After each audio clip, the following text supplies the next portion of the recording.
Alright, I'm just going to show you how to pick out an electric guitar string for your specific needs and tell you a little bit about the differences that there are in the vast amount of electric guitar strings that are out there.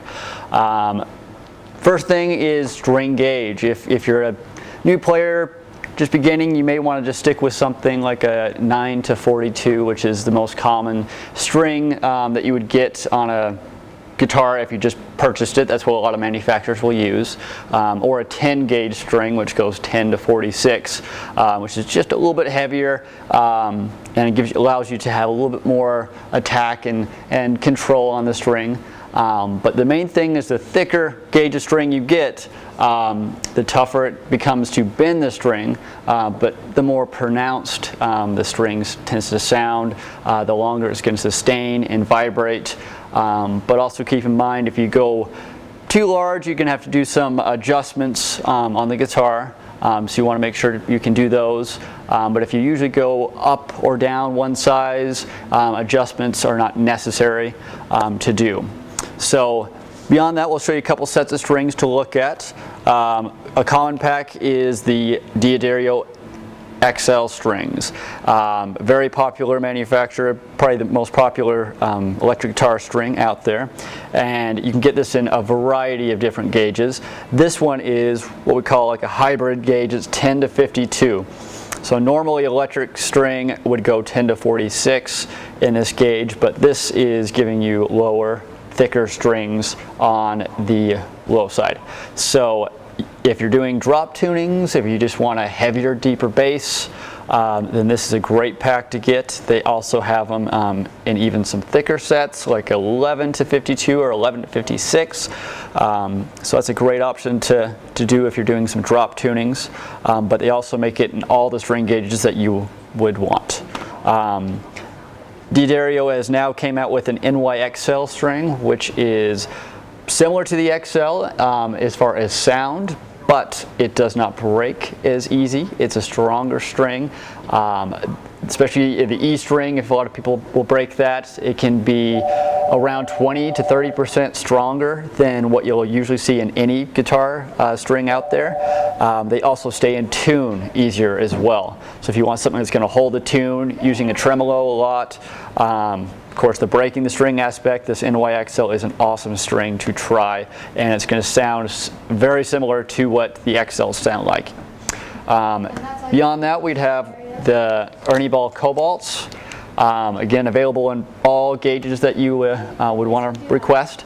And this string has a higher output. Instead of being wound with nickel, it's wound with cobalt. You can get strings wound in a lot of different types of materials, from nickel and stainless steel and cobalt. Cobalt being the highest output of all those materials. And I believe they even give you a little bit of graph on the back to show you the output and the dynamic range that you're going to get from the string. So that is a nice pick if you're going to do heavier rock stuff or just want that higher output on your guitar. So it's fun to try.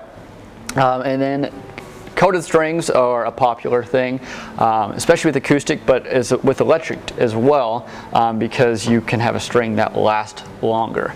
If you tend to keep the strings on a lot, not wanting to do restrings, this is a good way to do it. They last up to 5 times longer, and this particular set, you don't notice the coating on there. Sets like Elixir, you will notice the coating, and it can help as far as preventing string noise on the guitar, but this one will feel the same, sound the same as the normal XL D'Addario string, but it's going to have a longer lifespan, so it definitely has that advantage to it. And then within coated, they start to do some fun things, which the coating they make green or yellow or pink, all sorts of different colors.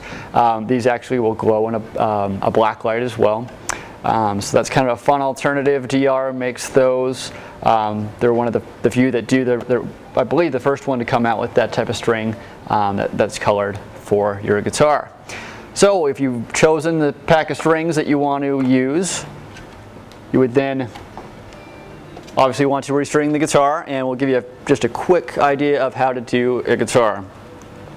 There's a lot of different bridge systems out there.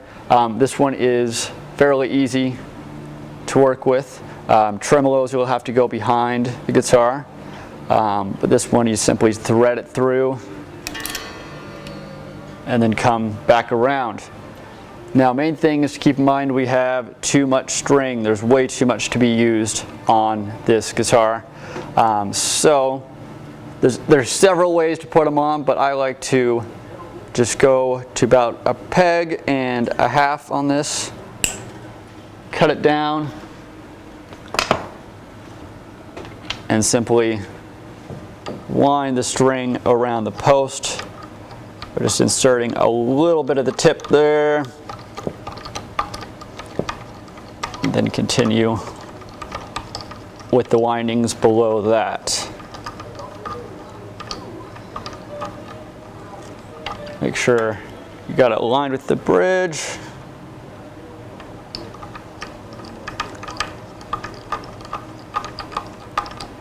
And definitely want to have a nice smooth winding wraps. You don't want to have windings on top of each other. You're going to have some issues with tuning that way.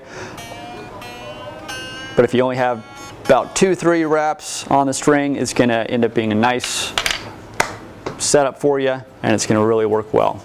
So thank you for watching. If you have any more comments, please leave them for us and we will be happy to answer them.